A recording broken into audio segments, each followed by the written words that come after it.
हाँ जी। Okay. Hello and welcome everyone. Today we will be implementing end-to-end credit card fraud detection projects. So first of all, let's see a demo here, as we can see, and after that we'll go through the theory part, and then we can end-to-end deploy this project over Azure, and you will be also seeing how CI/CD Nice. pipeline works. Okay. Yeah. So you can see running has been Mm-hmm. ignored. So you can see your whole UI is visible now. So now if I refresh, you will Mm-hmm. see it will be immediate. So only first time it take times. Second time onwards you can see immediately it came. Even if I click here, Mm-hmm. it will come immediate. Only first time it, it Mm. load and all those files, creating indexes, Right, all right, the right. stuff. Yeah. So you can see it is asking me amount, transaction time, location score, merchant type, all this. Let's put some value. Okay, 0.1, Mm.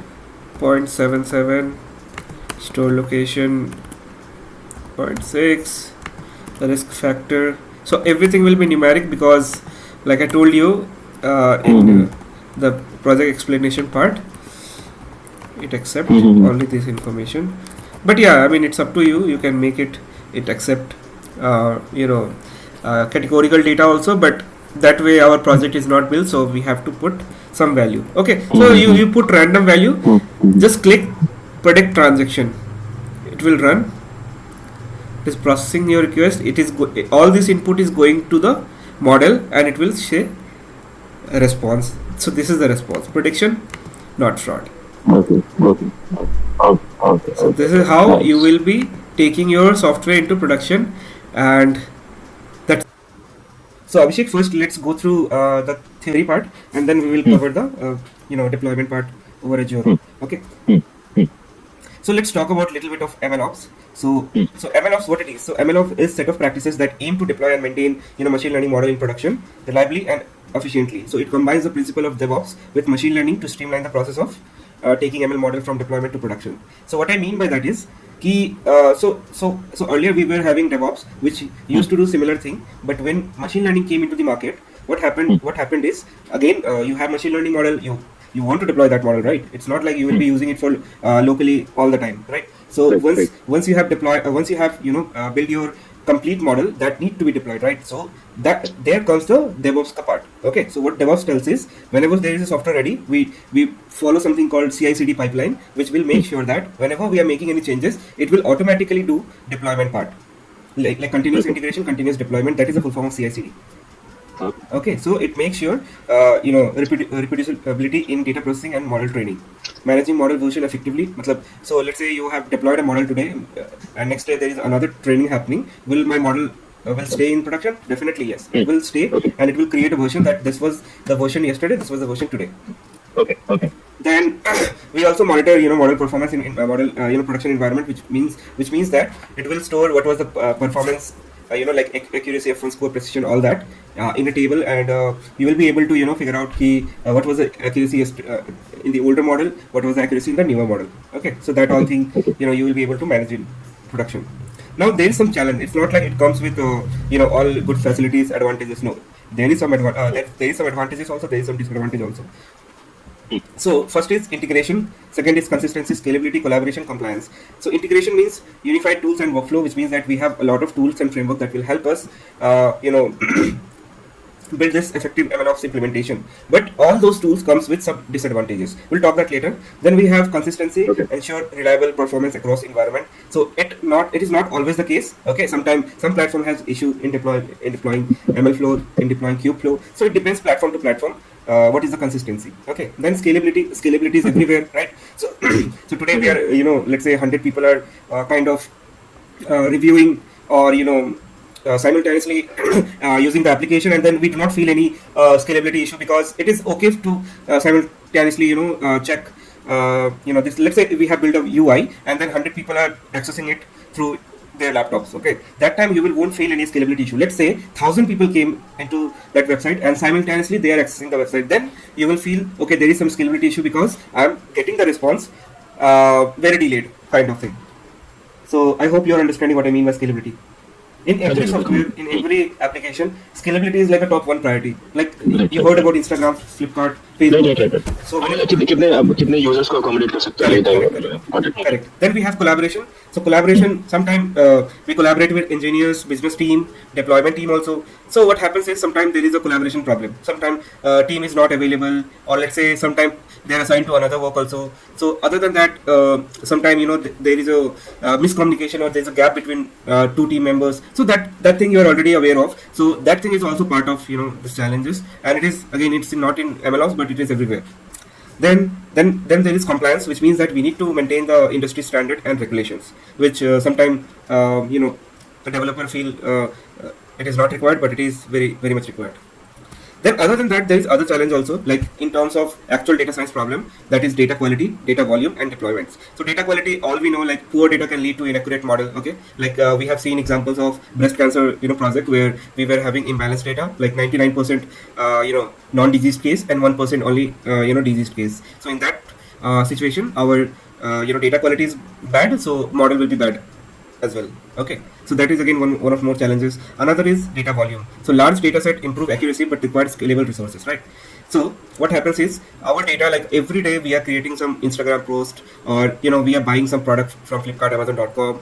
So our search history is also getting stored. So imagine every time we are searching anything over internet, Google Chrome, they are creating a digital footprint of our access. So whatever we are accessing, it is getting stored everywhere, wherever it is stored. Like in Flipkart, it is stored in Flipkart. If you are accessing Google, it is stored in Google database. So you can imagine, like every day we are creating 1 GB of data. I'm just saying a demo, like 1 GB of data. Let's say we are creating every day. So which means that in a year we are creating 365 GB of data, which is very huge, right? So when you will have this much of data, training these type of model will be very problematic, because if you have this much of data, definitely it's going to take that much of time. So if let's say we have 1 lakh row of data, it is taking 10 minutes to training. Imagine we have 365 GB of data, and imagine how much row it will be there, right? So every day we are growing, every day we are growing, we are also growing our data, right? So system will kind of struggle on giving you the actual thing that you want to see.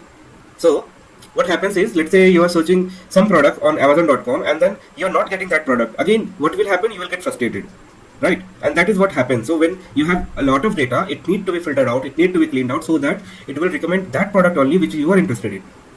So that is data volume challenges. Then deployment. So model need to be retrained, validated. Making manual deployment is inefficient. So right, same thing. I mean, whenever you create a model, it needs to be deployed, right? So that is what I'm saying here, because not every time you will be locally accessing that model, right? So it needs to be deployed. So that is what one of the challenges it is. Then we have different teams in MLOps. So I think till today you are already aware which team will be part of. So let's reiterate. So there is a data engineering team, there is operation team, data scientist, testing team, and IT team. So data engineering is again self-explanatory. They help us in getting the data from different sources. They also do something called part cleaning. So before sharing with the data science team, they clean the data and then they make some transformation and then they share with us. Then we have operation team, which do some governance compliance thing, which is again part of the project, because not every data is shareable. They come with class 1, class 2 sensitivity, so they fit in there. So basically they fill the gap between receiving the data and sharing the data. Okay. Then we have data science team. They basically do whole bunch of stuff like analysis, EDA, model building. Although there is data analyst, business analyst also, but moreover, let's say data scientist do all this stuff. Then we have testing team. So let's say you deployed all those stuff and then you need a tester, right, to test whether it is working fine or not. So there is a testing team for that. Then we have IT team. So IT team makes sure that it is secured and complying with all the necessary standard. Then we have MLOps pipeline. So let's understand pipeline. So we have different type of pipeline. Not every pipeline is used in every project, but somewhat it is used. Okay, so we have data pipeline, environment pipeline, training pipeline, testing pipeline, deployment pipeline. So data pipeline you already know. So when the data engineer do some export this transformation, so they create pipeline which will collect, clean, and prepare the data for us. Okay, so that is what the purpose of data pipeline. Then we have environment pipeline. So make sure that we have up-to-date softwares, libraries, tools, and then we feed something called requirement.txt file, in which it gets all the software installed, like Python, TensorFlow, whatever libraries you are using, tools you are using, it will make sure it is installed before use. Then we have training pipeline. Training pipeline, we in that we you write some training code, and you select a best performing model, and then you set some evaluation parameter, which this training pipeline will do end to end. Then we have testing pipeline, so it will make sure that, so why there is a need of testing pipeline. So let me just give you an example. So let's say you have 10 feature in your training data set, or let's say data which you have received, but after 1 month the shape of the data, or let's say structure of the data has been changed. So what will happen when it reaches to testing pipeline? Although it will flag it out here only, but let's say it is not flagged in data pipeline or training phase, it has been flagged in testing phase. So we write some codes which will check if data structure has been changed or not. So let's say earlier we were having 10 columns, now it is 11 columns, right? So then it will create a flag saying that data structure has been changed. So that is one kind of testing. Another testing will be whether our accuracy is dropping more than 10%. If it is, then again it's a flag. So these type of testing use case we write, but it is just a simple example. It can be a long list. So I'm just saying. Then we have deployment pipeline, which will automatically deploy new model to the production automatically, which we will see soon. So that was all about pipelines. Now, what is the need of MLOps? That is a question everyone wants to understand, right? So basically, it is for long term, okay, long term thing, because once you have, let's say there is a company, medical company, okay, that do something called breast classification, where the particular person who came to the clinic having cancerous disease or not. Okay, so let's say this is the problem statement. So so what is long-term value and risk reduction? So basically, let's say you have your model ready, it is deployed, and it is automatically getting trained every month based on new data you are providing to the model. Okay, so how it is helping is, you don't have to think about next time you have to train a new model. It will automatically do based on the data you are uploading, right? So kind of it is helping you not now, but in future. It will reduce your cost for training the model. It will reduce some human effort that was required to get the model running into production. Let's say you have hired 10 people, all from different team members, and the goal is to keep my ML model running every month without any delay. Okay, so you're paying almost 10 consultant to make sure your model is up to date and it is deployed every time it is getting new data. So there is a cost attached to it, right? So if you want that team to maintain all this thing, there is a cost attached to it. But when MLOps came into market, that main purpose was to reduce some effort. It's not like you don't need a consultant, it will work efficiently without 10 consultant. No, this is not the case. You will at least need 2 to 3 consultants still to manage those your website, or let's say the website where you're checking whether the patient X-rays cancerous or not cancerous. So this is how MLOps will help. It will make sure things are up to date, but again, to manage all those things, you will need 2 to 3%. Then we have automated workflows, cut cost, enhance decision making. Like I told you, so once you deploy this MLOps pipeline, automatically it will clean. Automatically it will fill the missing data. Let's say if you are doing some other projects, all sort of things that we have learned in data preprocessing, data feature engineering, then modeling, hyperparameter tuning, all those things will be automatically streamlined. Then we have automation and faster time to market. We have just read. So basically, it will speed up your deployment, reduce cost, and boost agility, right? So definitely, since the human effort is kind of zero, because it will happen automatically, right? You have your CI/CD pipeline, so it will automatically, when there is a data detected that it is new data, it will end-to-end do all those stuff. Then what is the difference between MLOps and DevOps? Okay, so here you can see MLOps table, and then here it is DevOps table. So what is MLOps? So MLOps is a machine learning lifecycle. Then DevOps is a software development lifecycle. Okay, so what are the steps, key component in MLOps? Data, model training, pre-processing, feature engineering, model deployment, monitoring, etc. Then what is in DevOps? So basically, after you build the code, you have CI/CD pipeline, you have infrastructure, automation, monitoring. So they are not matching because this was the purpose for software development. Now, as it comes to MLOps, the purpose for data scientist will be to automate this part. So kind of similar, but yeah, little bit of different is there. Challenges: data drifting, model versioning, retraining. Then we have problems in DevOps, which is code integration, deployment speed. Right, automate ML workflow like training, deployment, etc. Automate software build, test, and deployment. Then we have, let's say you are deploying a fraud detection ML model in a bank. So all this step were done by ML workflow. Similarly for DevOps, let's say you want to deploy a web application, so you will write the code and rest it will automatically do. So the key difference between these two is MLOps manage ML model focusing on data training, retraining, while DevOps focus on software development and deployment. I hope it is clear, Abhishek. बिल्कुल बिल्कुल Yeah. all good. Okay. So, as we have already learned this part, let's just reiterate it. So, MLOps, what is the life cycle? Okay. So, in life cycle, we have data gathering part. Okay. So, let's say patient record for disease prediction. Okay. Then we have data analysis. So, all those things you do, ADA, pre-processing, missing data, cleaning data. So, all those stuff comes in data analysis, ADA part. Then we have data preparation, because the type of data you want to prepare for model, it need to be cut short, right? So that is what data preparation means. So it will remove all kind of inconsistency in the data. Then we have model validation, so ensure the accuracy that you are expecting in a given range, it is matching. Then we have deployment. So after you deploy, you need to make prediction over the website, so whether it is working fine or not, you will be checking that. Then we have model monitoring. You will track the performance over month and month, or over week on week, however you have deployed. Then if there is a drastic change in the model performance, you will retrain the model. So these are the various steps in MLOps, and I believe that we have already learned these things. So similarly, just to reiterate, first we will collect the data, we'll analyze the data, we'll find if any problems are there, we will rectify all those problems, we'll prepare the data for model input, like testing, training, testing, splitting, all the stuff. Then we have model training, which let's say you have selected 3-4 model for your production, so you will be feeding the data to your model, and then you will be ensuring that model performance is meeting the standard, and then you will be serving the model to the operational use. Then what is called as success in MLOps? Okay, and why it is matter? Because MLOps came into market to reduce the cost of the from end to end. Like when the project is started from when the project is deployed, the reason was basically to reduce the cost. So how you will be checking it? So you will have kind of experience that okay, our data science project comes with a these many requirements, like 10 consultant will be there. 2 from different teams, okay, like operation team, IT team, analytics team, engineering team, deployment team, etc. So after you do all this stuff that we have just discussed, whether it has reduced our job or not. So let's say earlier you were having 10 consultants, now you are having half, let's say 4 or 5.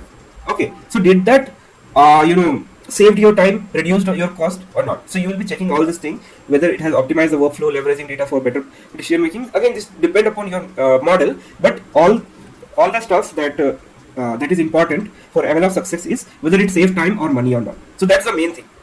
If it has saved your time, definitely you will be applying those money on different aspects, correct? So that is the reason of MLOps success, and that's why it is matter. Okay, so you need to make sure that it is doing faster deployment, lower cost, because you will have lesser consultant, and moreover everything will be automated. So whatever the cost will come, it will be coming based on service cost, which is like AWS, Azure, GCP, whatever you are using. so to train the model end to end, how much cost it is generating, whether it is greater than a consultant, whether it is lesser than a consultant, again you will be checking all those stuff. Scalability, flexibility, we have read. Then better decision making. Obviously, better decision making when we will be having all this stuff online, you will be having things to enhance your analytics experience for better decision making, because it will be all automated, right? Then so let's say you want to deploy a model end to end. So what will be the process? So first of all, you will define the problem statement, understand the business, and then you will gather the data based on the problem statement. So you will then pre-process the data, and then you will do all kind of stuff, all the ML stuff, like cleaning, preparing, model training, evaluation. Then there comes something called version control. Okay, so let's say you have deployed a model, and let's say the frequency is 7 days. So every 7 days, it will replace the existing model, right? But we shouldn't do that. What we should do is we should keep track of our models and then performance of those models. So and there is different frameworks already in market which do all this kind of stuff, which we will be learning soon. So so version control is important, because you need to make sure that, let's say what happens is that the model that you have built today accuracy is lesser than the previous one. So in that case, what you will do, you want to go back to the previous trained model, right? Because today's accuracy is 80%, but yesterday's model accuracy was 90%. Right, so you want to register the previous model. So that is what register model part is. So in register model, you will be able to see experiments. Experiment means all the model that has been trained. Then you have versions for all the models, and then all the artifacts like accuracy versus loss, graph, anything you want to store, you can store in register model. So you will be registering the yesterday's model, right? So you won't be registering the today's model, which accuracy is very lesser than the previous one. Then you have CI/CD workflow, which will automatically train, validate, and report the outcomes. Then, if you need your model that can be accessed through Fast API or any kind of API, so you will be creating different APIs. So let's say I'll give you an example. So you trained your model and you deployed in the Azure platform. Okay. Now next time you come, you don't want to visit the platform. You want to use some software like Postman, all this software that will automatically tell you what is the accuracy of today's model, what is the accuracy of yesterday's model by giving inputs like date or model version, anything. So for that you will be creating APIs. Then we have Dockerize the project. Okay, so before you deploy the project, it is assisted that to Dockerize the product, it will make sure that everything is happening seamlessly. So what happens yesterday, a few years back, what used to happen is, so let's say today I created a end-to-end project, and then when I want to share with you, I shared with you, and then you are encountering some errors. And it used to happen in every single project. So today I built a project and I shared with you, and then you will face some issue like this library is not installed, that library is not installed, a kind of stuff, already, right? So that's the reason why we need to Dockerize the project, because whatever happening, whatever I am seeing in my project, it should be seamlessly visible to you as well. If I am sharing one file with you, it need to be 100% accurate, whatever I am sharing. So that need Dockerizing. So in general term, let's say I am sharing my ID card with you. So what will happen if we share over WhatsApp? It will compress it. But if we share with by doing zip, it will send as it is. You try it, you will see. It will send as it is. So that is Dockerizing means. Okay, it shouldn't compromise any single stuff. It should be as it is, whatever I am sharing. So Dockerizing means whenever I'm sharing a project with you, it will automatically install all the library that I was using. That will make sure you do not face any or encounter any error when accessing the project. So again, just to go through the architecture, you have data. So once you understand the business and data, you will have data cleaning step, ingestion, transformation, validation, feature engineering, splitting, then model building, training optimization, model validation, training at scale. Then you have below steps. So once it is done, you will be deploying obviously, and then serving the model, and then keep on checking whether it is storing all the monitoring stuff. So basically it will check whether your model is working fine or not. Health related stuff. So basically when I will be implementing deploying the project into Azure, there is something called monitoring and logging. So what that means is, login is basically to see all the steps. So we write one line of code that will help to check in which step it is. So let's say I'm in data cleansing step, so you will write a login code here saying that it started data cleansing. Then again you will write one line of logging code for data ingestion, saying I am in data ingestion step. So logging basically help you see over cloud in which step it is. If any error encountered, you will be able to easily navigate where the problem occurred. Let's say in data validation step, you added a logging step which will tell you whether it completed the validation step or it has failed. So if it is failed, it will stop here, right? So later on you can go back, and in your monitoring stuff you will be able to check after data validation step there is no step occurred, which means that you will be able to see the error which you have logged, so that it can be used for this type of purposes.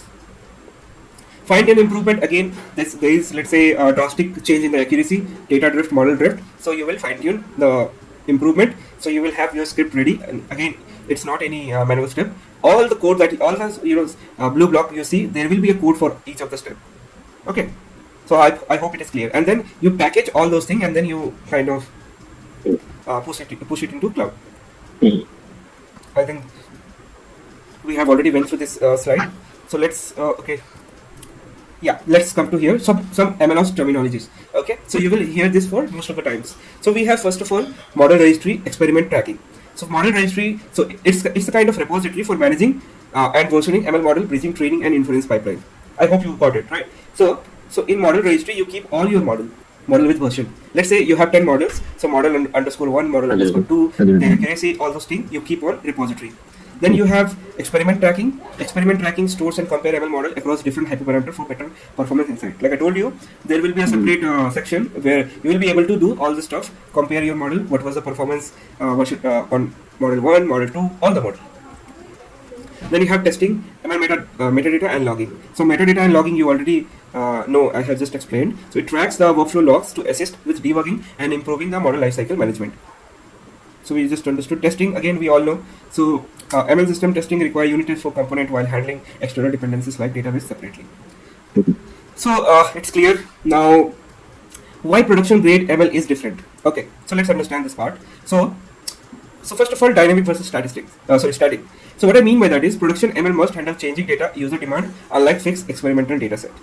You got it right. So let's say today, like 1 year ago, you had one model, okay, trained, and then you are not retraining the model based on new data. Then what it will be called? It will be called a static model. What is dynamic model? It is automatically getting trained on changing of data, on new demand or user demand, whatever it is coming, you're making it automatically train. Then in elastic demand, system must auto scale to handle unpredictable user request at a time. Like I told you, 100 users are accessing today, tomorrow it can be 1000 users also, right? So what happens is in big billion day sale, in normal days it is like 10,000 per day unique users, but in big billion day sale they automatically reach like 1 crore user a day. Just imagine how much scalability they are making sure, and still their system don't crash, right? So that is called inelastic demand. You don't know when people will come, but your system is designed that way, it will automatically handle this much of user. Then we have data drift. Continuous monitoring is needed to detect changes in data distribution that can impact model accuracy. So the example that I have give you on day one. So what was it? Like the model that you have built in COVID period. So in COVID period, let's say you are building a model that will predict demand of a online classes. Okay. So do you think that model will work now? No, right? Because now mostly all the online classes demand has been reduced because people think that okay, online class is not meant for me. I believe in offline class. I mean, it is 50% ratio. Obviously, COVID period has changed our way of reading, way of doing other stuff. So definitely it has impacted our lifestyle. But again, you cannot use that COVID type model currently, and you know the reason, because data has been drifted. Earlier, 99% demand was online classes. Now it is 50%. Right, so your model needs retraining. That is what data drift called. Then now next is real-time need. So many applications require instant prediction, demand low latency processing. Again, all this part of is scalability. So if we are making sure our scalability is good, all the application which require instant prediction will get that. Because what happens is, let's say you have inputted some inputs. Let's say we are doing some fraud prediction or anything, and it asked you transaction details. So you put the transaction detail and you click predict, and if it is giving you result in 10 minutes, do you think it will work for you? No, right? It will, first of all, it will so what user will feel that it is not working, the software is not working. Okay, it will create bad impact. This software is bad, it is not giving me instant result. So those type of thing will come when you will have a lot of daily user. So you can see this is how MLOps architecture looks like. So you have first step, you have your data preparation and featureization step. Then you have model deployment phase, whether you can use all this different kind of libraries. Then you have ML flow, tracking, registry, and deployment. So as I was talking about ML flow a lot, let's understand what is ML flow. So there is different tools. It's not like just one tool, ML flow. So basically there are a lot of tools. Okay, so first is ML flow. I think I have wrote somewhere. Yeah, I think I explained only one. Okay, whatever it is. So what I'm saying here is ML flow, Q flow, weight and bias, Neptune AI, Comet ML. So all these tools that you see are meant for MLOps purpose, but they serve different purpose. I mean, what making Q flow different from ML flow is that it is like Kubernetes native ML toolkit for model training and deployment. Again, weight and bias, real-time tracking and visualization of ML experiment. ML flow, lightweight, flexible experiment tracking and model management. So all the tools that you see here is meant for one purpose only, but what is being highlighted here is an added advantage. Obviously, you can deploy your model through Kubeflow framework, Neptune AI framework, Comet ML, or ML flow, or plain MLOps, like without using any framework that we will be seeing in this session. So these basically the end goal of these tools to provide you flexibility, because you do not have time to write different codes for doing all the stuff, right? So that time you will be using these kind of frameworks which will make your job easy. I have used ML flow, Kubeflow. They are very fantastic framework which you will be able to track all the models seamlessly by just clicking a button. So clicking a button will show you all the models with their performance. Clicking a model, again it will show you all the artifacts like log versus accuracy, graph, pie chart, feature engineering chart, feature importance charts, if you have stored them. So that will show you all these things. So all these are again names of the tools, but again they serve the same purpose what MLOps asking for, but they have some added advantage and disadvantage. So when using it, make sure you have a look into that. Now, what are the cloud tools that you need to make sure you know that? One is Databricks, Azure ML, AWS SageMaker, Google Vertex AI, Azure Pipeline. So if you're Azure, if you're familiar with one cloud, no need to learn any other. That is all you need. Okay. only one tool is more than enough. Only the terminologies will be different, but I'm telling you, the steps will be completely same. Not a single change in the cloud. It will be all same. Just the name of the terminologies service. So let's talk about ML flow. I mean, I just want to let you know what ML flow is. So what is ML flow? So ML flow is like a framework which help you in doing ML project end to end with storing all kind of informations like log parameters, metrics, code version, output, creating searchable database for experiment. So you will be having a centralized database. It's like centralized database where you have all the models with version, stage transition from staging to production. So by clicking one button, you can make your model into production. Just imagine how easy it is. So let's say you're training a model today. Okay, you're training a model today, and then you didn't think that this model is making good performance. Okay. So there is a model already in production. You trained a model today, and today's model showing 70% accuracy. So you thought, "Ki, let's not deploy this model." So you will just ignore. Okay, and you have set the rules that if the accuracy is dropping, then stay as it is. No need to make new model as in production. But let's say there is a new model came, the deployed model having accuracy of 85, let's say, and new model came and giving 87% accuracy. Do you think this should go to deployment? Definitely yes, right? So in that case, either you have set a rules that automatically make it deployment, or there will be a button which will make sure that it go to deployment, production. So just imagine how easy it is, right? So that kind of functionality ML Flow provide to us, and that's why we use all these kind of frameworks that I have just talked, because they have some added advantages. They reduce our human effort. The effort should be used in different part. So that is what they are making sure. They are making sure that our job get easy. Things like productionization, deployment, staging, all this kind of stuff become easy for us. So that's why these stuffs are there. Then there is also one more thing, that is DVC. Okay, so now that model versioning you have understood, there is some I don't know, DVC. Yeah, I think DVC. So there is a framework. I'm not sure about framework name. I think it is DVC only. Okay, so what it makes sure is so for ML Flow you have all the versioning, but do you think for data also you need versioning? Yes, absolutely, right? So like I told you, like I give you an example for COVID wala thing. So in COVID time there was a type of data. Let's say you have version it's 1. There is a different kind of data that came into market after 2022 once the COVID period over, right? Then there will be a data that is coming today. All the 3 data that you have just heard will be different, and I'm telling you with my experience. Okay, so what will be different?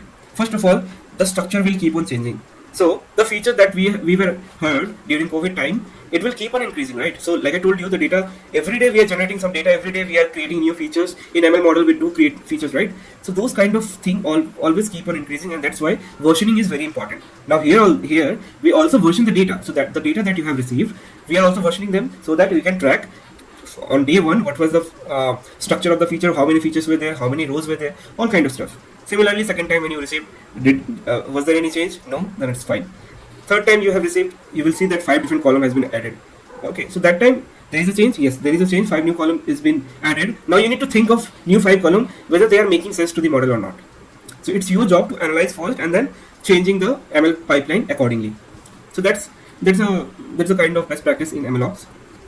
So just to reiterate, model training and registration, model deployment. So let's say there is a change in file, it will automatically retrain and model deploy, and then model serving setup like infrastructure is up for handling request, then real-time batch processing.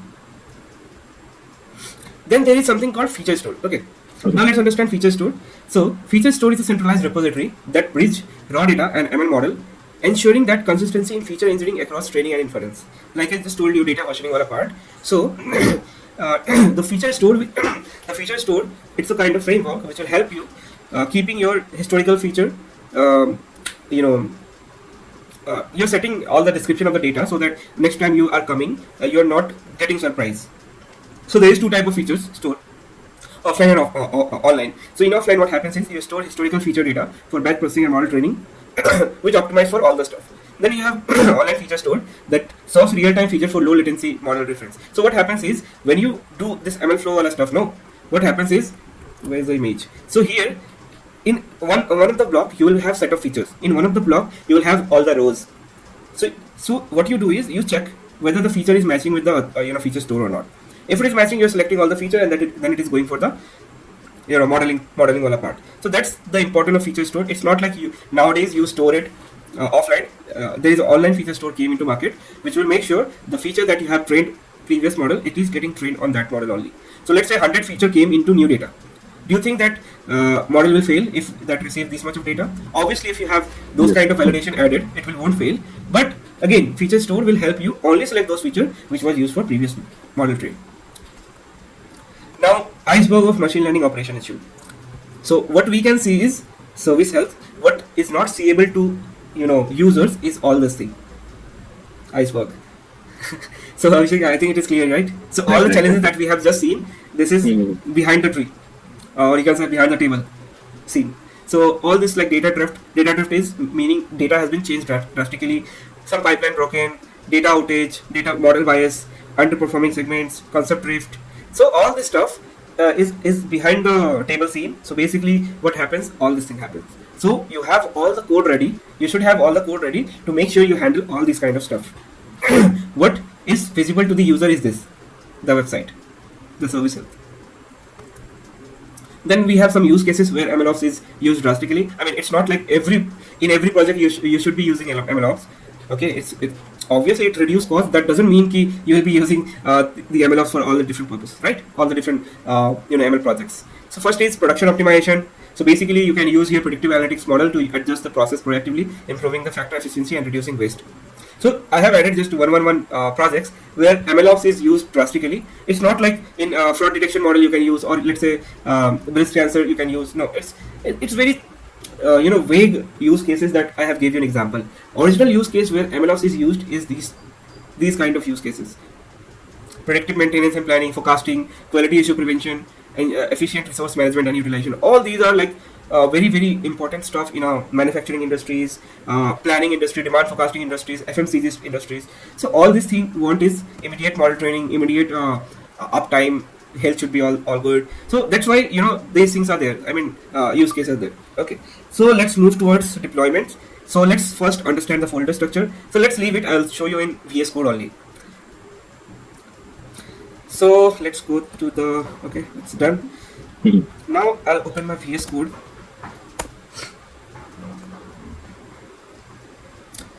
तो ये जो online and offline है, Yes. इसमें ऐसा size का भी फर्क रहता है? No, जैसे तो offline only the name. Okay. Yeah. Okay. So let's open a new terminal. Yeah. So let me show you. Okay. So I have one folder here. Okay. Let me just take you through the project first. Okay. So what we will be solving today is credit card fraud detection. Okay. Problem statement. Just like you have asked. Okay. So yeah, so just to give you context, credit card companies need to detect fraudulent transaction to prevent customer from being charged for unauthorized purchases. Okay, so we have transaction data made by European cardholder in September 2013. Okay, so obviously this will be imbalanced data because fraudulent transactions are very rare, right? So we have around 2 lakh row of data. Okay, and then we have some features. Let's go through each of them. So first of all the necessary library that you need, you will be importing those. Okay, and then you need to read the data. After reading the data, you will go through the informations like what are the column names. So you can see we have timestamp here also. Like I told you, whenever there will be a time series data, there will be a time column, time or date column. Then we have data type, float data type, and I believe there is no missing data, but let's have a look. So what I'm telling here is give me basic information like shape of the data, class categories, number of records with class 0, number of record with class 1. So you can see we have two classes 0 and 1, which means that it is a classification problem. Then we have shape of data, which means the 284,000 rows we have and 31 column we have, and then we have for 0 class, which is non-fraud, 284,315 rows we have, and for class 1 we just have 492, not even 1% data we have. It's just 0.001%, something like that. So if you plot it, this is how the graph look like. See, this is how imbalanced data look like.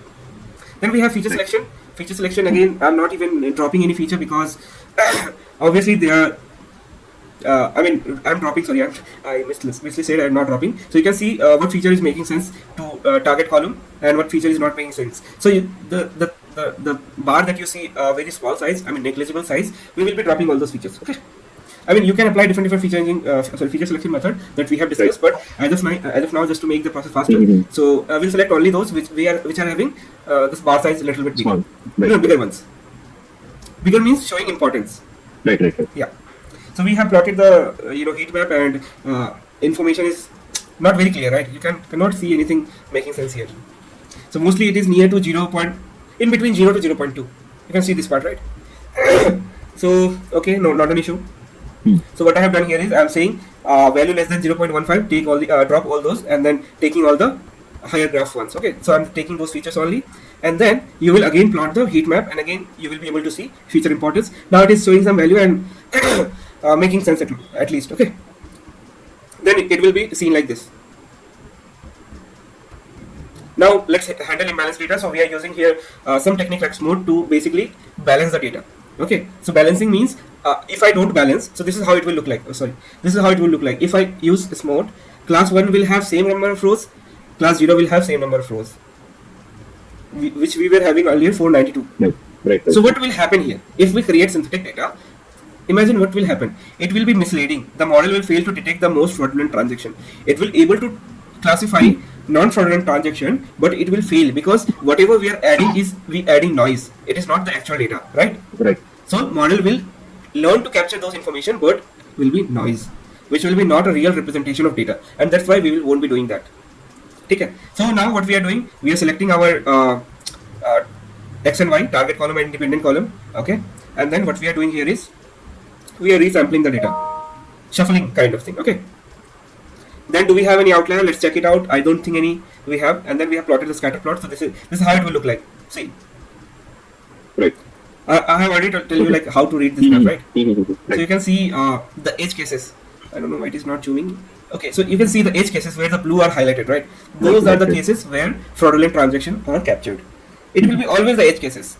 You just see all the graph. It is always the edge cases. Always the edge cases. So the model is learning that edge cases. So you can see all the blue dots. Okay, so let's go to splitting the data. Okay, we have split it XY.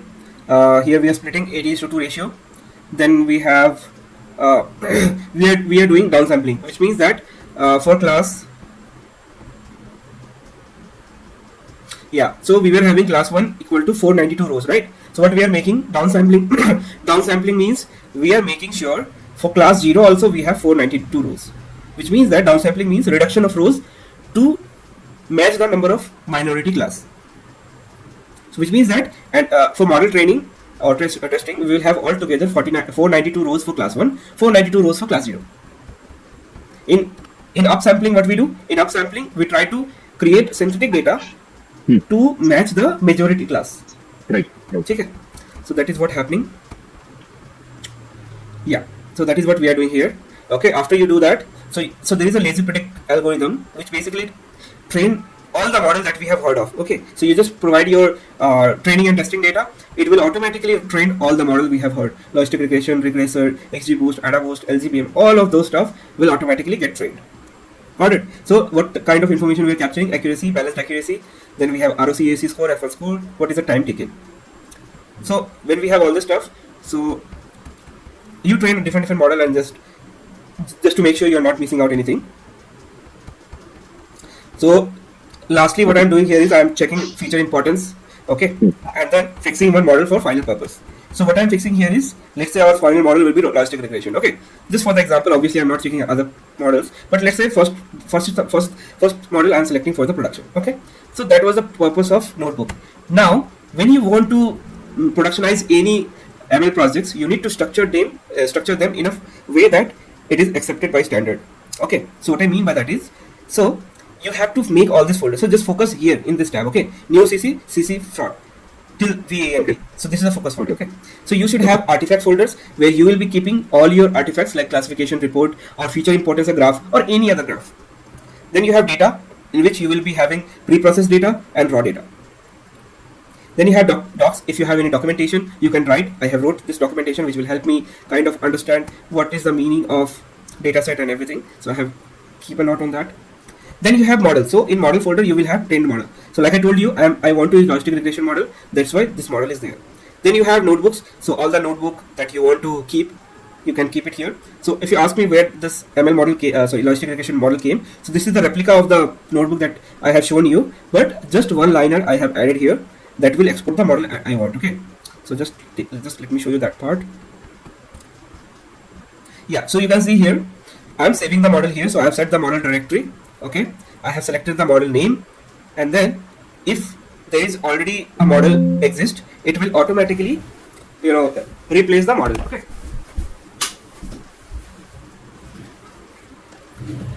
And then let's print where the model is saved. So I'm printing. Okay, here the model is saved. So that is the additional part which is in this notebook, which I have already added here. Okay, so you have this thing done. Then you have source. Source may you will have all the thing that we have discussed, all the pipelines basically. So you have data pre-processing pipeline, which is basically doing all the stuff that we have seen in the notebook. So you will have to create a user-defined functions. So in notebook we were just writing the code and running it, right? But so you have heard about OOPS concept, right? Yeah, in OOPS concept, what we do, we usually create different functions. Okay, so in function you call them, and then whatever the data you got as a result, you pass that result to another function. You got it, right? So basically, what I'm doing here is all the stuff, and then you can see I'm calling all of them. So you selected the data path. You have so see here, I'm calling function one by one. Preprocess data, then save preprocess data, plot heat map. So when it will run, it will automatically store the information in preprocess data. Then in artifact, it will store my classification result, heat map, all those kind of stuff. Then we have feature engines pipeline. We have load data pipeline. Sorry, I didn't show you load data pipeline. So the load data pipeline is obviously to load the data from here. But mostly when you will be working for any company, it will be their database or company database or different sources. So all those kind of stuff you'll be writing here. Then we have model pipeline. Model pipeline, what we are doing, we are loading the data from that process data. Then we are training it. We're saving the model. We are saving the classification result. We are plotting the confusion matrix. So you can see all the stuff. Firstly, we created the function, and then we are running one by one. Load the data. You can see here, data loaded. So I was talking about logging, right? So in production, print won't be print the information. So you will be writing logging code. So here, logging code will be written. Then only it will show you data loaded. Okay. Then we have model trained. We are predicting. We are plotting the confusion matrix, saving the model, and we are saving the classification report. So every single cell we were getting result in the notebook, that won't happen here. Okay. So basically, you are creating user-defined function which will run in the production.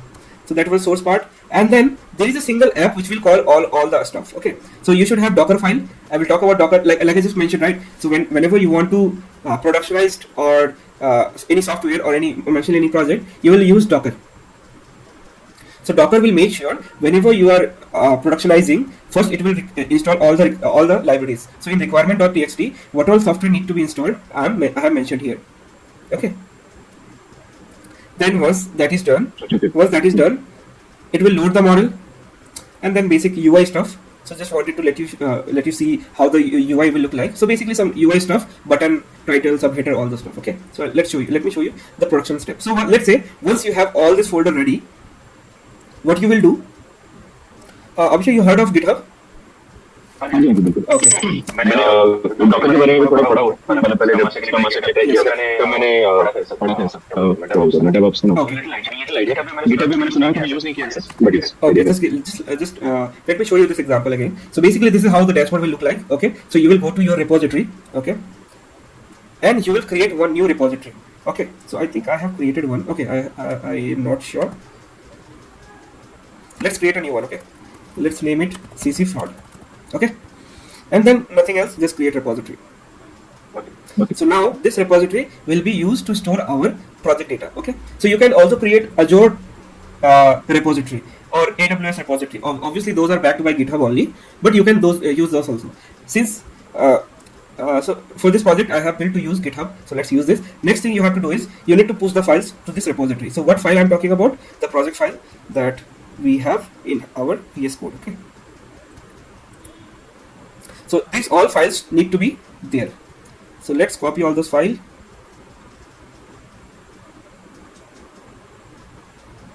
Okay, so whatever files you see, all need to be copied there. Okay, I'm just dragging it.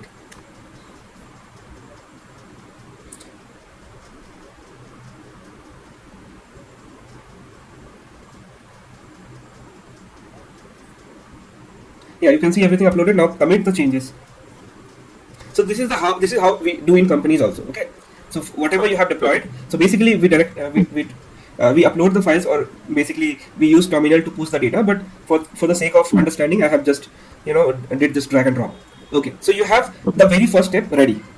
Next step is to create services in Azure platform. So this is how Azure looks like. Okay, so we have our Azure account created. Now the very first thing that you will be doing is creating Docker registry, where your Docker image will be stored. Okay, so we'll go to create a resource.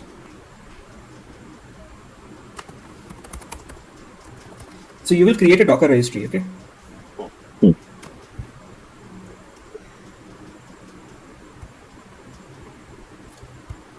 sorry, container registry.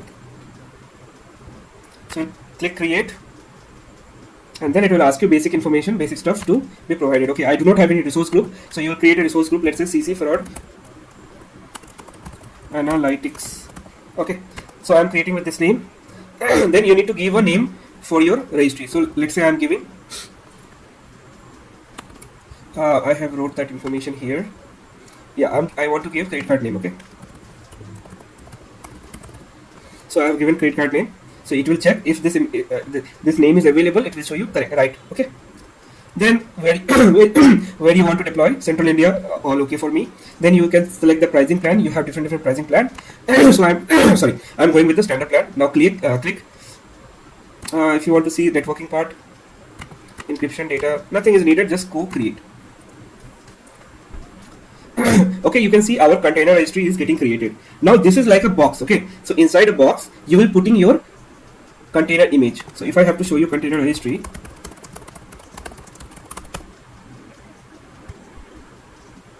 so the blue part that you see is a registry, and the box that you see is a container. You got it, huh? So there is a like, imagine it's a house. Okay, imagine it's a dock. Wo port mein you have seen dock, right?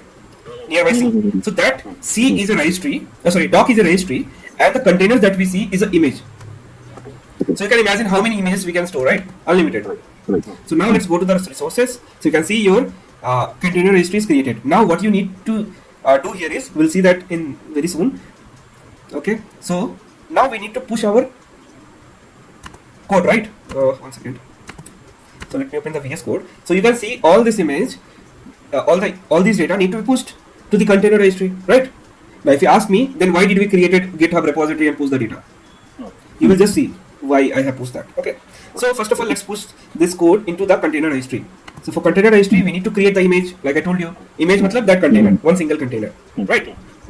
So for that, I have wrote a single code here. Okay, it was Docker, yeah. Okay, so basically I'll explain all the lines here. So what I'm saying here is, Docker builds the image with the given name. So this name should be same as what you have wrote in registry. So it will make sure easy to navigate, and it is not creating any issue. You can see credit card Azure ACR.io. So the name is this one. Rest it will be same. Name is this one, credit card. So that's why I have given the name here, credit card, and remaining this thing is coming automatically. Okay. Now this is the latest one. You can also give latest version 1, version 2, all that kind of stuff. So when I will click enter, it will automatically create image. But before that, you should have Docker software installed in your laptop. Okay. So I need to open that, then only it will work. Otherwise, it will throw an error. Okay. So let it get open.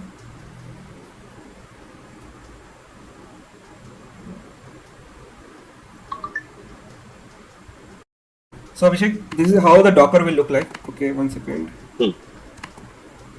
Yeah. So you can sign in, or you can use just like that. So you can see I have already some images.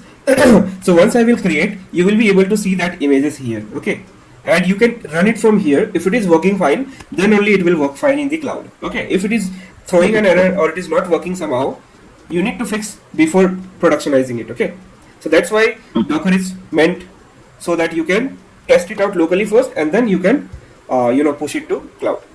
So this is how it is looking. So when I will run this command, you will be able to see that Docker here.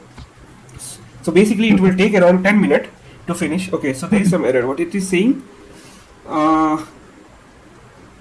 failed to read Docker file. Okay, it is saying I didn't find the Docker file, which means that I am in the wrong directory.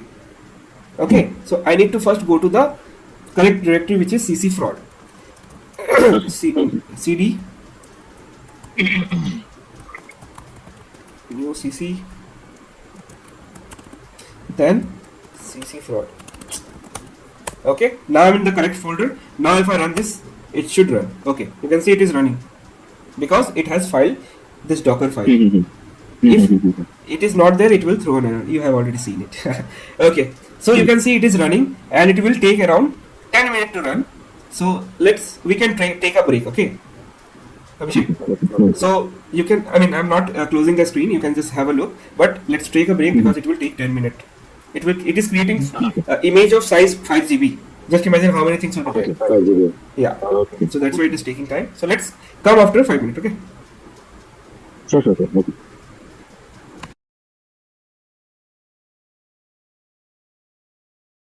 So Abhishek, what we see here is, our image has been automatically created and it is finished without any error. Okay. So what I have to do next is, so just wanted to tell you what is this Docker file. Okay. So in Docker file, what I'm saying here is, first of all, download a Python 3.11 version. Okay. I hope my screen is visible, Abhishek. Yeah. Okay. So what I'm saying here is, so install the Python 3.11 version. Then working directory will be /app. So basically inside Docker image there is a folder called app. Okay. I'm saying copy all my data inside app. All my data inside app folder. After that, what you will be doing is running this command. I'm telling Docker, do this run command. Okay, so it will run and install all the software that I have mentioned, libraries. Then I'm saying expose this port. So basically what I mean by expose is, so basically this is UI. Okay, so you will be seeing after productionizing.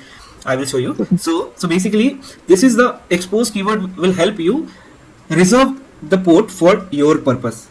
My purpose is to show the UI. So UI command is streamlit run app.py and the port number should be 8501. That's why I'm exposing it. Okay, and the address will be this. So I'm reserving that particular port number for this purpose. So this is all which will happen inside a Docker. Okay, which we won't be able to see it, but because we have written the code, it will automatically execute all these things. You can also execute a plus b. What is a plus b? It will store in C variable and it will show you like that also. So just all the things that you want to do after productionizing, it will do all the stuff that you may have to write in the Docker file. Okay. Now what is the next command is? Next command we have to do is, we have built the image and we need to log in first. Right. So in terminal, how come this terminal know in which repository he has to push, right? So what we will do, we do something called Docker login. And where is the username password? We'll see. So it is authenticating. So like I told you, what will be our username? Let me show you.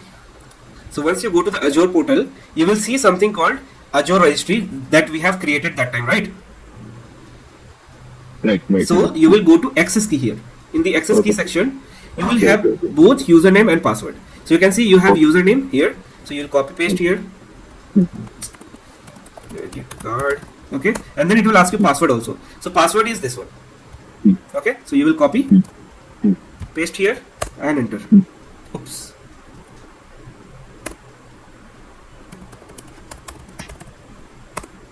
It was credit card only, right? Yes. So you can see login success. Succeeded. Okay. Yeah. Now what you need to do is, we have created the Docker image. You will be able to see here also. See, it is created. Now we need to push this to here. Okay. Here.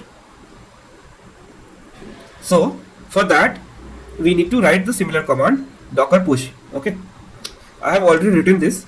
You can take a look in the repository also. Okay. So docker push command is this. So I have made it visible so that you can also test it out. Okay, so docker push, same image, credit card azure acr.io/cc colon latest. Okay, same name. Now if you enter, this will take around some time. So you can see all this data need to be pushed. Okay, so you can see it is happening. Pushing Okay, it on. yeah. So yeah, just a second. I'm pausing my microphone, but you can have a look. Okay, I'll come back in some time.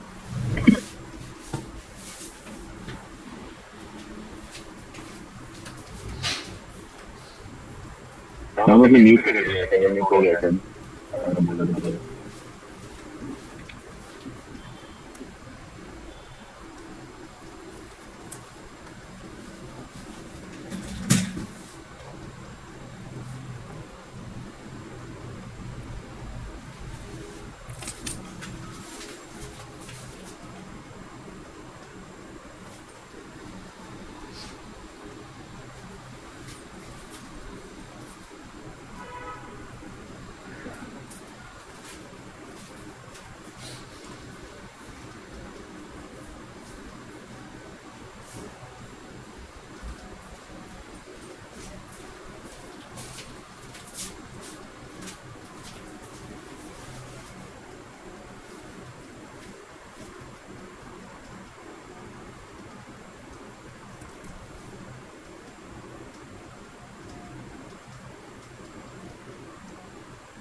So Abhishek, as we can see, it is pushed, which means that we will be able to see this particular repository in our Azure directory, Azure repository, which we have created.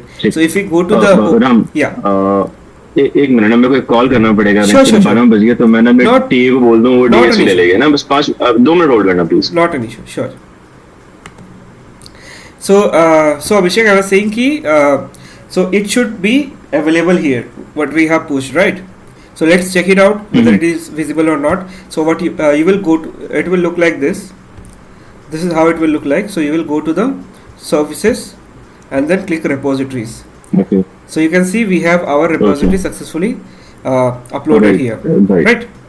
Now the thing is, I told you that you will be able we will be able to see the UI. So how we will see the UI? So that for that you need to create a instance. What instance? Let's see. Okay.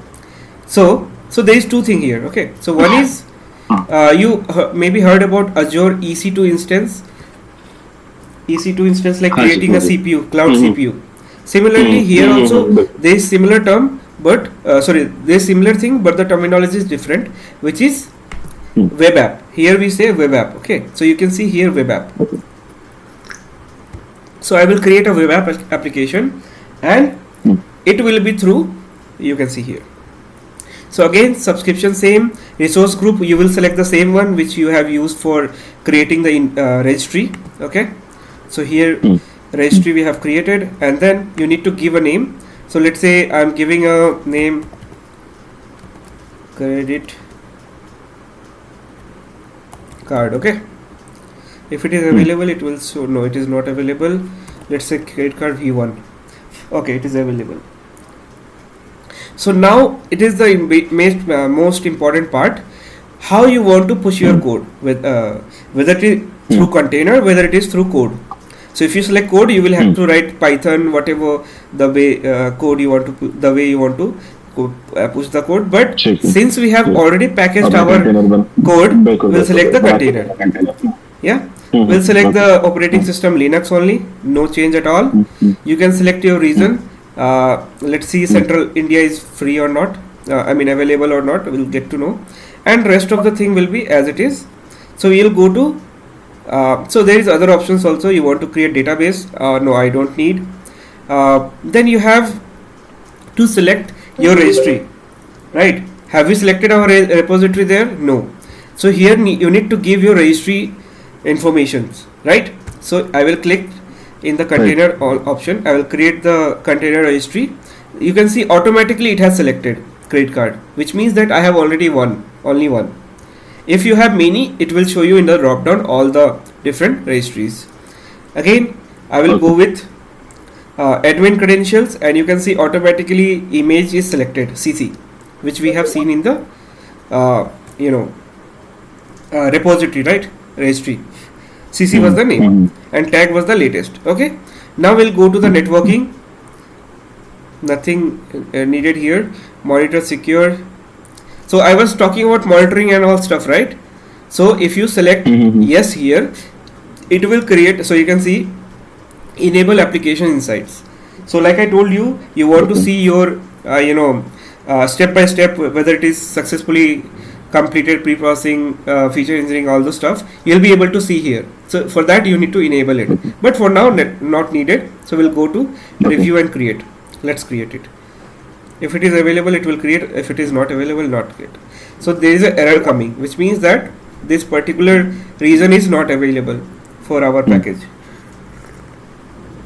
So let's select East US2. Okay, again review create. Let's see if it is available. Yeah, it is available, so it is creating.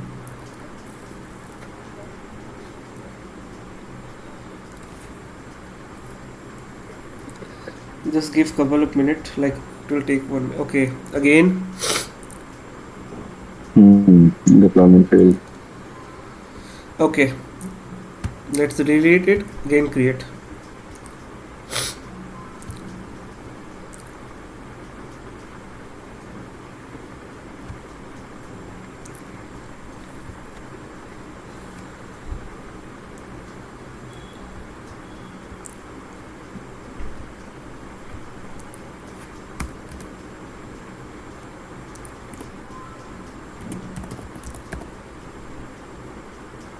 Okay, container.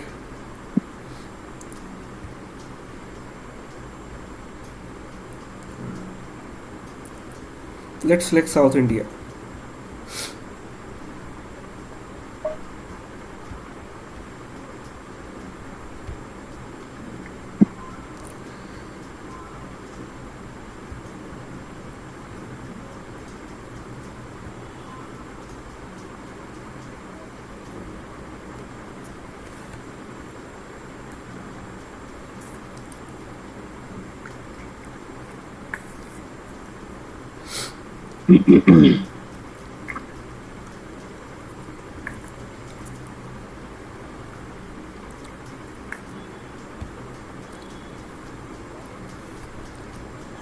Again, not available.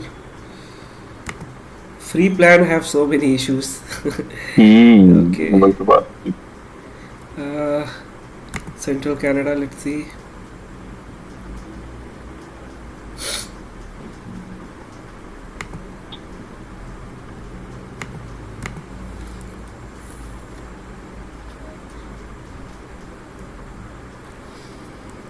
This time it shouldn't show any issues. Okay.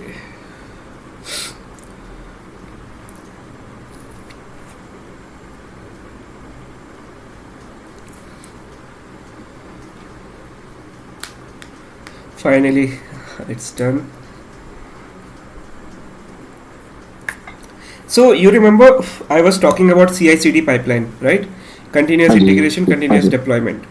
How that will happen? For that purpose, we have uploaded our code into GitHub repository. We'll see that right now. So once we go to the this resources, it will take some time. 1 second.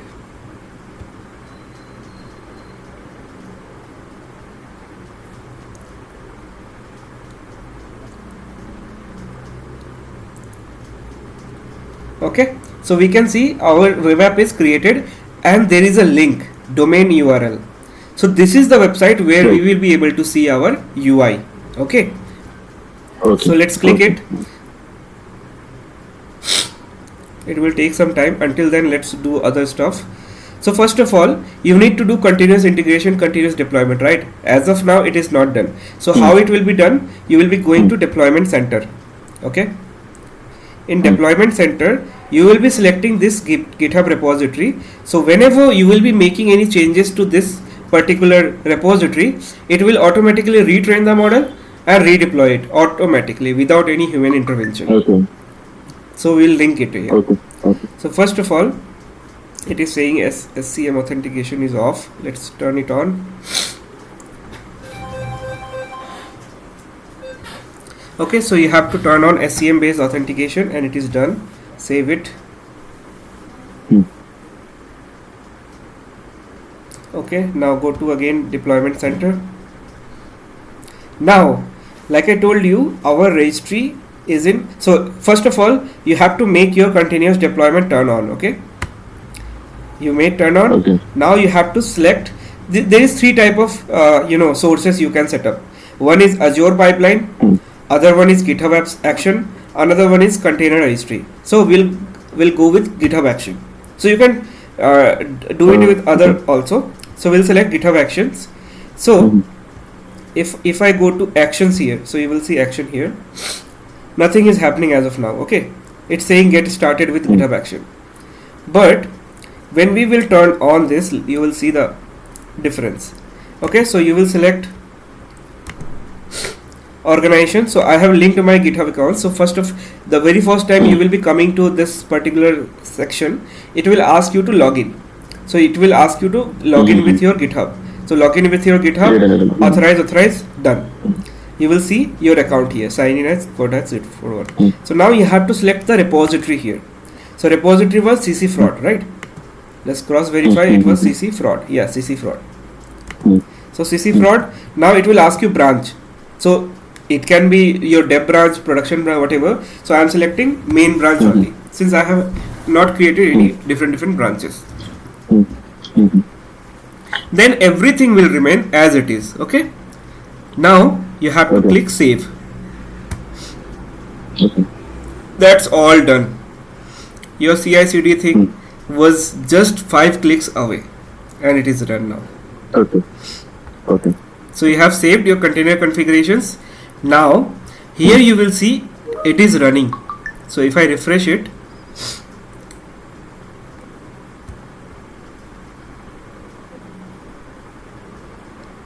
Nice. so you will see here it is running. So you can see earlier it was saying get started. Now you can see it is automatically running, saying app or update the app service deployment configuration. So it will run for like 3 to 4 minutes and it will automatically say correct, done. Okay. So that is all. Now obviously end of the day I want to see the UI, right? So you will come to overview.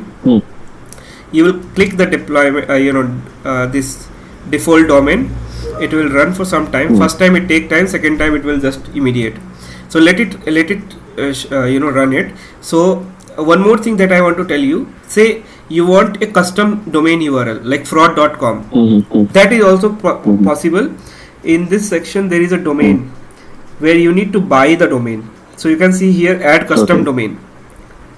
Right. So if you want your custom domain like fraud.com, fraudanalytics.com, you can do that. Obviously you have to buy that, right? It is if it is not free, that's why free, because you can see the website Obviously awkward name. Yeah. So that's why it is not always preferable, but for demo purpose it is, you can check whether it is working or not, right? Okay.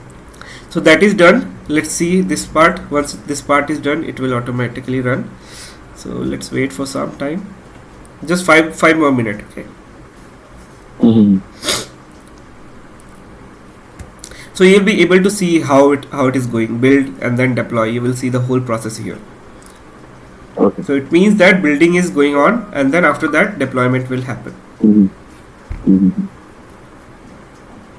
And let's say if you want to see all the steps what's happening, so you can click this rectangle and you can see what's happening here. So you can see, so what we have done locally, now it is happening over cloud.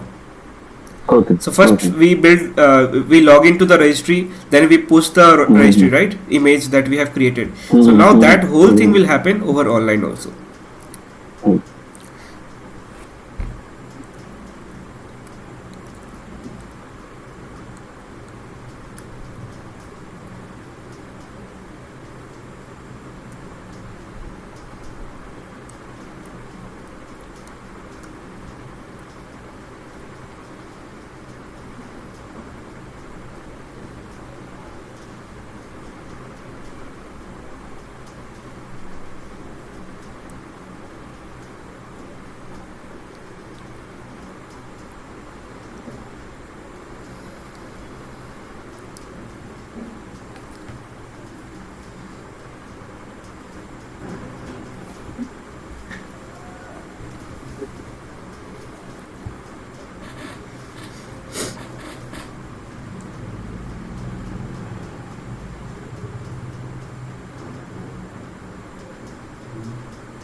So almost it is done.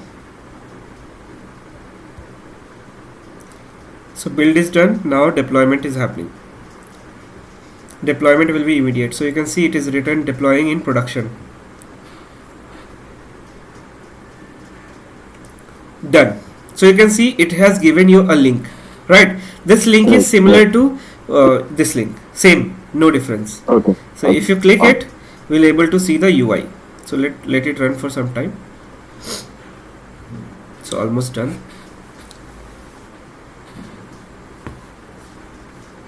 So if you able to see the UI, that means every step that you have done is successfully executed without any error. If there is some issues coming, you won't be able to see the UI. That means that you have to redeploy it.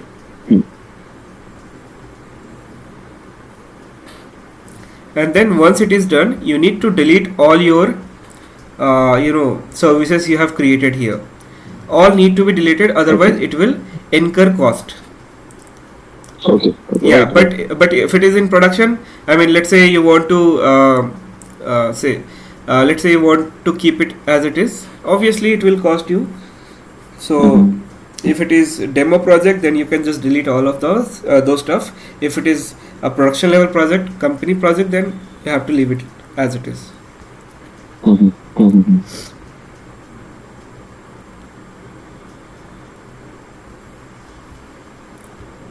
It is saying gateway something. Okay, so as we can see, we have successfully deployed our software without any error. So it is running and the UI is coming. So it's loading up, you can see. For some time I thought, did I make any mistake or not? It was not coming, right? So yeah, but it is running without any error, so we can say it is successfully deployed. Nice. So that's this first time only it will take 2 to 3 minutes. On second time onwards it will be immediate. I will show you. Just let it load for first time.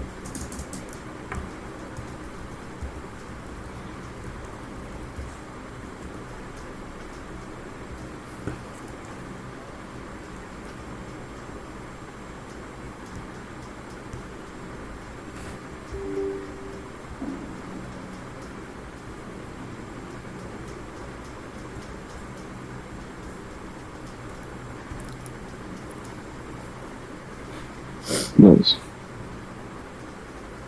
Yeah, so you can see running has been ignored. So you can see your whole UI is visible now. So now if I refresh, you will see it will be immediate. So only first time it take times. Second time onwards you can see immediately it came. Even if I click here, it will come immediate. Only first time it it load and all those files, creating indexes, all the stuff. Yeah, so you can see it is asking me amount, transaction time, location score, merchant type, all this. Let's put some value. Okay, 0.1, 0.77, store location 0.6, the risk factor. So everything will be numeric because, like I told you in the project explanation part, it accepts only this information. But yeah, I mean, it's up to you. You can make it accept categorical data also, but that way our project is not built, so we have to put some value. Okay, so you put random value, just click predict transaction, it will run. It is processing your request. It is all this input is going to the model and it will say a response. So this is the response, prediction, not fraud. Okay. So this is how you will be taking your software into production, and that's all. Now you can ask me any question if you have.